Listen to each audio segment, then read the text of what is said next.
Hello everybody, we're doing it's going to be the Welding Inspection Technology workbook, questions 1 through 18, chapter 1. And I am doing this mostly for myself, but if anybody else wants to jump on, understand, ask questions, whatever, I am always available. So please leave a like, comment, subscribe, whatever. This is going to be more for education. This is going to be a series of 11, 12, 13, 14, 15, about 23 videos is my estimate. It's going to be a long series. I'm going to post this under a CWI WIT destructive, as well as structural steel welding technologies and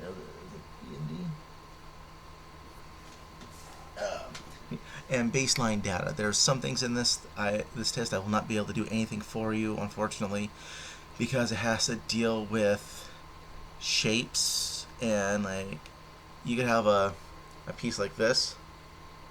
It's just a standard box, you know, is the plus sign, and this is going to be your deal, and it could have an arrow going whoop, whoop, and going fill.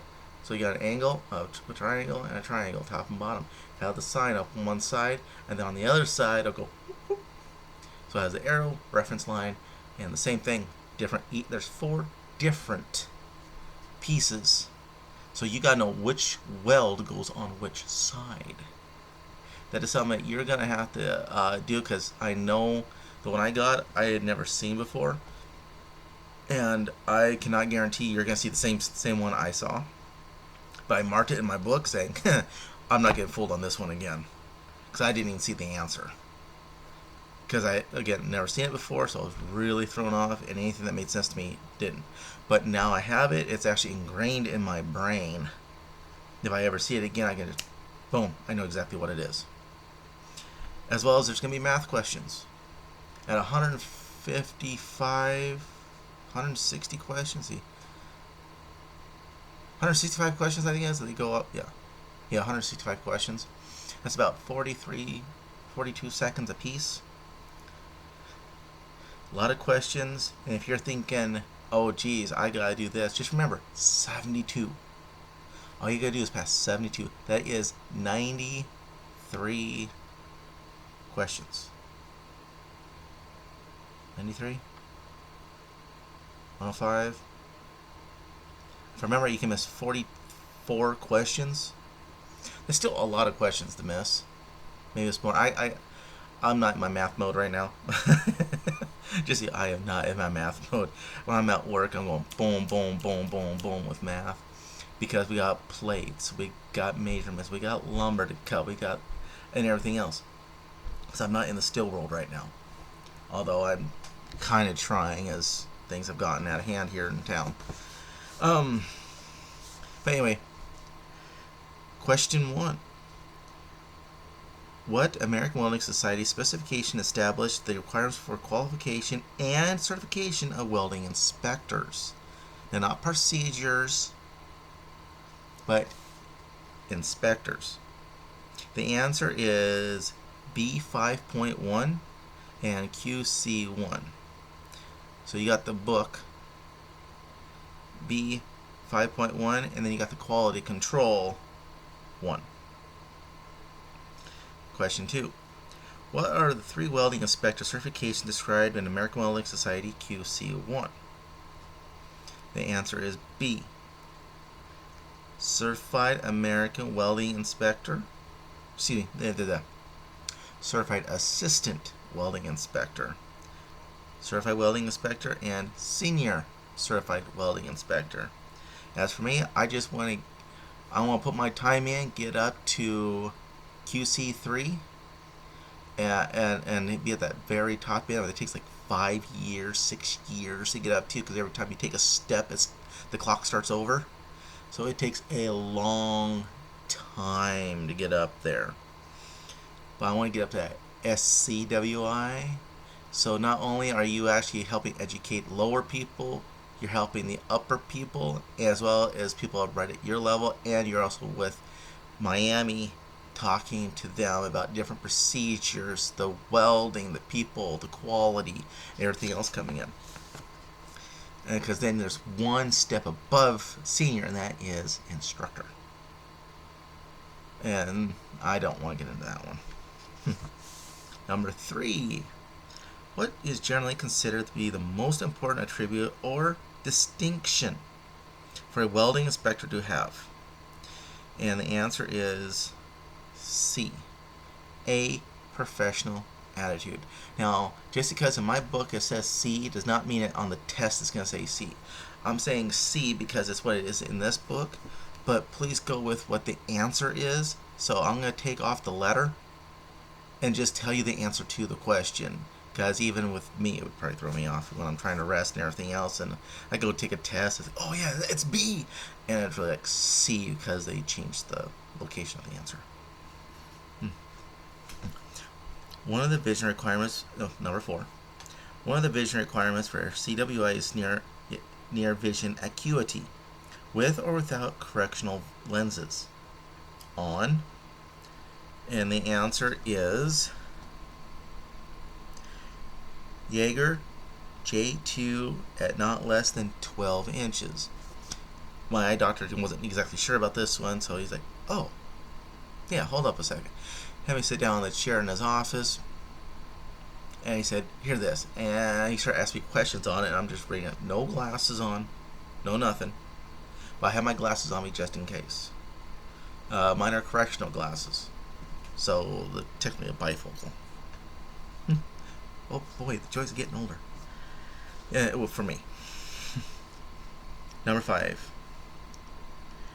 Because acceptance criteria may be based on inspection methods other than visual examination, a CWI should have a basic understanding of common, destructive, and non-destructive testing methods.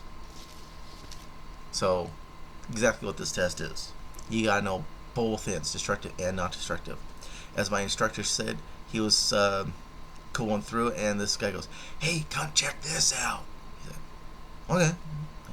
A fly flew into this airtight chamber. Yeah, I'm thinking airtight. The air is actually sucked out of it to do this non-oxygenated weld. It was laser.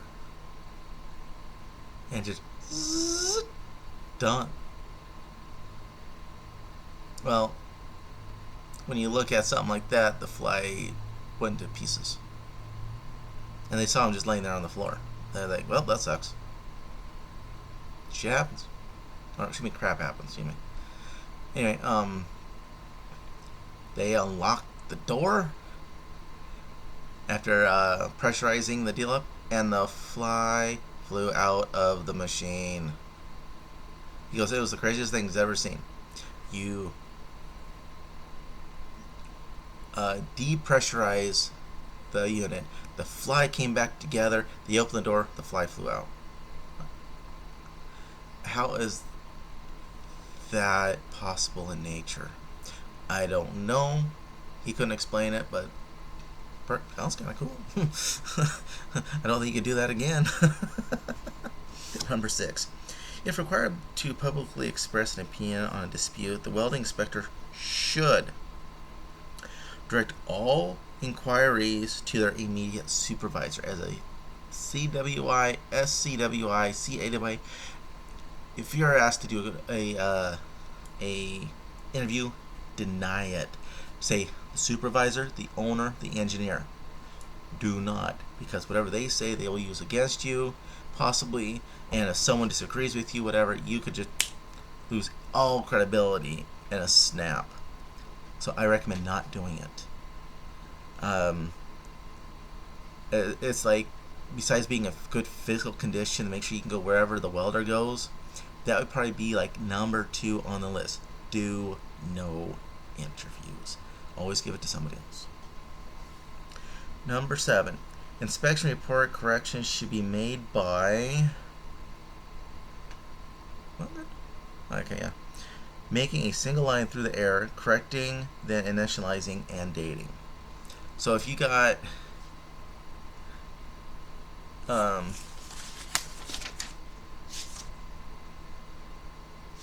find something that doesn't.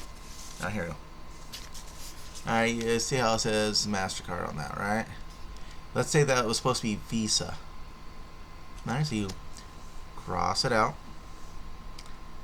write in VISA with your date and your initial, and then you're covered because of an error. Number 8, for welding inspector, acting ethically can be defined as using common sense and honesty. I don't know about you. I have seen a lot of people not use their common sense in this small little town, so it is now a superpower. Congratulations to all of us who have common sense. We are now part of the super group. Just a joke. Come on, have a little fun here. Not everything has to be serious. Number 9. NDE personnel other than CWIs are typically certified to what document? Then that would be, I'll make sure I see the right one. ASNT-TC-1A. I'd have to look it up because I don't even know what all those initials mean. I just know something through the American Welding Society. Number 10. The CWI exam is comprised of the following parts: fundamental, practical, and code book applications. So remember, A is all basic knowledge. B is going to be your practical, your practical, because all the pieces. I mean, there's only 6 pieces, but you have all your tools. And of course, code book. That one is always fun. As you can see, the one right behind me here has all my tabs and all that. I do have a video on that, going through it a little bit. It didn't upload, so I'm going to have to do it again. It happens. Number 11. What is the title of the AWS 3.0 publication? Yeah, that's what I thought. Standard Welding Terms and Definitions.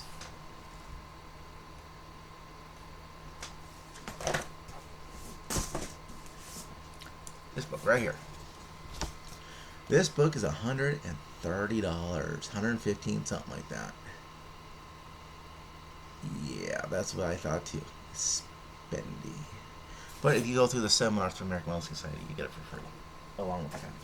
They didn't tell me. I read that book as well as the one with brazing and bronze and all that. They came in the package like 2 days before my seminar. Had no idea I was in it, and all of a sudden those 2 books arrived after I was already gone. So I sent my other 2 back and got credit back for them. They were unopened, so if you order those, a book from AWS out of Miami, you plan on taking this. So I will do a video on everything that comes in that package, because there's a lot of books. As I don't see my code book behind me has all those little tabs, and that was a brand new book, and I had already bought one, so I gave it to my son. He's 17. He was going to welding and diesel mechanic. I told him, get your CWI when you get enough experience, because once your body decides to fall apart, it's good to have something to fall back on. It's easier on yourself. Number 12 out of 18. CWI exam candidates must document at least 5 years of work experience related to the welding, fabrication, repair, and inspection of welds. Actually, it ends at inspection, but we understand it's all about what you're looking at, what you're doing, what you're fixing, what you're welding. If we don't have an idea about metal, I think we're in the wrong field. Number 13. A welding inspector should maintain a good physical condition because they have to go the same places as welders, like I said before in this video. You have to go where the welders go. If you got a nice skinny little spot where the welder fits in, you're going, I can't fit in that, just by physical nature. of how I'm built for genetics, I can't fit in that. Like someone who is a string bean 22 out of college, they can go, whoop. No. So make sure you have a mirror with a little light. I actually bought one off of Amazon. It's a rectangular mirror. It has a little light on top, so you turn on the back, stretch it in there, and you can see. It's come in handy for pipe. Number 14.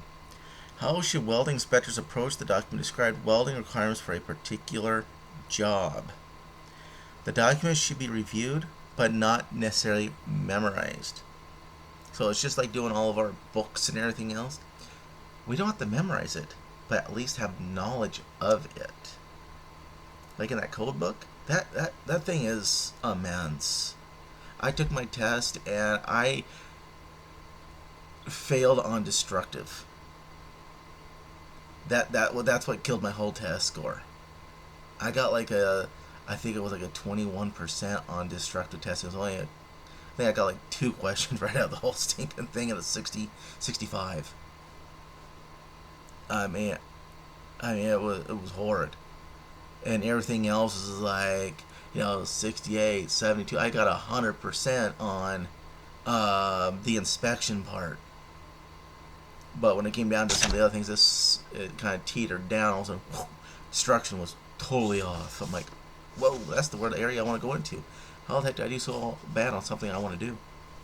Because I want to go into destructive, not non-destructive. Although I'm kind of looking actually into the non-destructive. It seems kind of fun.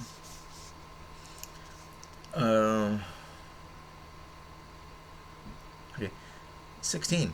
No, excuse me. We're on 14. We're on 15. Excuse me. How many certification levels does ANST recognize for NDE personnel? The answer is 3.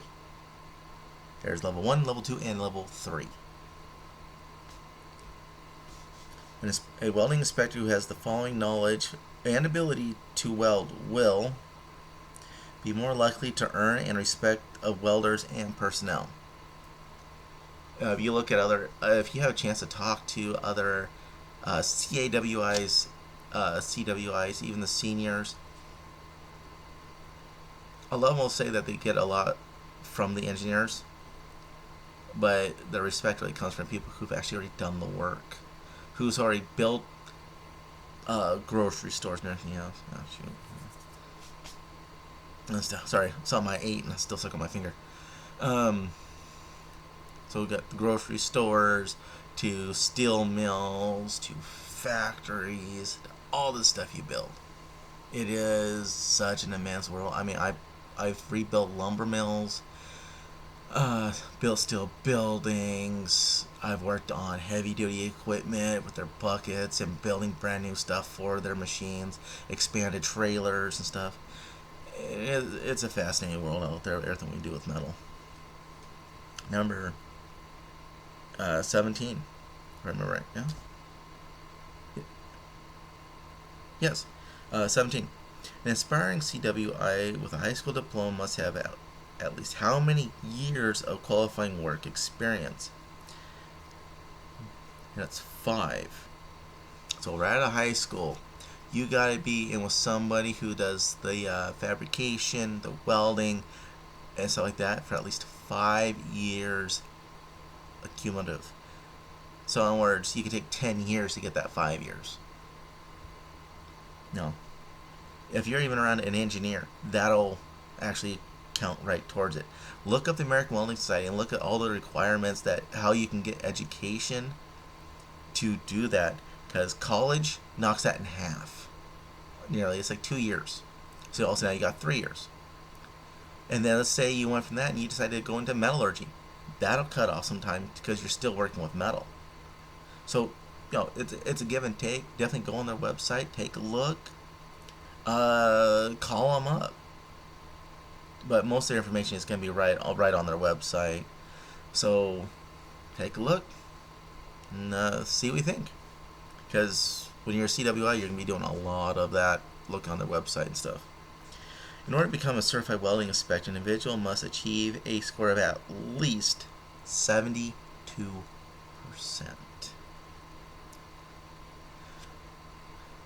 So that is just the first 18 questions. The next one has 20 questions. And just so you know, in this book, in the answer key, has every page, generally every page that the question is on. So let's take a look at the one we just did. So you look at it. Let's see. Oh, let me stand up here. You can see that every question and the answer key has, you can see I'm not joking about the answers there. They're all right there. And that's where the what page they're on in the book.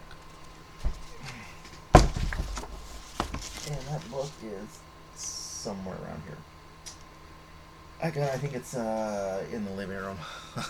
I've been reading it, and the best thing to do is if you're just kind of toying with it and stuff like that. Yeah, maybe I'll do this. Go ahead and talk to some people out in the colleges that do welding. Ask them about it. You know, how is this field? How does the CWI? You know, has it helped you in your career? I mean, there's so many things you could do with this. And if you don't want to get into destructive, you can go into non-destructive, so you're using those kind of machines. They use ultrasonic waves and stuff like that, and you can get into the machines that do laser welding, so you're just literally just running that right over and you're going, nope, nothing, no pits. And so I saw technology in my deal that I had never even heard of, or just a blip of it, like hydrogen welding, laser beam welding, plasma welding. I mean, these were just myths when I was going to college, and I graduated in '99 from Lewis Clark State College, and so these were just myths. This is technology that was just coming up during here. And now we have them. I'm thinking plasma welding, holy cow. And they showed videos of this. It was insane. Got water-cooled welding, so you're doing something that's like this freaking thick, and you just got a weld with like you got 3 guns in there, and they're all just welding this piece going across. And then you got the chambers on the side, because these guns will start here and make their way this way and make the adjustments all the way through the computer system. And you got the jets on the side that are water cooling it as it goes up, and it's usually just on the sides. And it's just freaking immense. It's cool. So I definitely recommend kind of checking those out on YouTube. Because even my son is pretty fascinated. He's 17 and he's thrown back at the technology that we can do. But anyway, as they say, LCS, like, comment, subscribe if you care to take a look at further knowing when my videos are up. I imagine you guys are so busy in your own lives. Don't worry about hitting the bell notification, because I don't do anything on mine, because usually I'm at work. I have a bell notification. Ding! Oh, this person's live. I was like, I don't have time to sit and watch this. But yes, please comment and subscribe. Let me know how I can improve. I know my environment is bad, but this is the best I can do right now. I have 2 kids. I work 40 plus hours a week, plus my studying, make sure my kids stay alive and all this kind of stuff. I can't keep everything clean. My wife has a hard time too, as we are actually starting to kind of do a little prep work for moving. I'm hoping this, look at my thumb, right? That pile back there, right there by the door. I'm hoping next week it kind of disappears. I bought a tote for the wife, so she can kind of go through it. I am a person who loves to just have spring, summer, fall, and winter in totes. Oh, it's fall time like it is now. It's starting to come fall. leaves are falling down. You can hear, you kind of smell it in the air and everything else. I already have some of my coffee flavorings that I use on the weekends, and sometimes at work. Sometimes I usually like just straight black coffee, but sometimes having a little change of the taste buds is nice. And it's just like everything just kind of blows up all at once. And November 15th, around that time, I will do another video. I'm not sure if it'll be before or after, but I'm doing all my candy baking. So I might throw some of that on this channel. I do 5 different kinds of fudge. I do sugar cookies, caramel corn, divinity. Now I'm doing something new this year, and that is huckleberry divinity. This isn't like the fudge divinity you might get at a fair or something like that. This is divinity that is homemade, it's fresh, and if you're sensitive to sugar, I recommend not eating it. You'll have a sugar high in like 30 seconds flat, it seems like. I've gotten calls from people who go, this is really strong. I did not realize I was this sugar sensitive. And they got the jitters. Anyway, y'all take care. You be you. And let me know how I can improve my videos, and I hope you enjoy the content. As I get more and more used to doing this, I will be more thorough about just going straight questions than kind of on a ramble. You guys take care, have fun, enjoy and learn.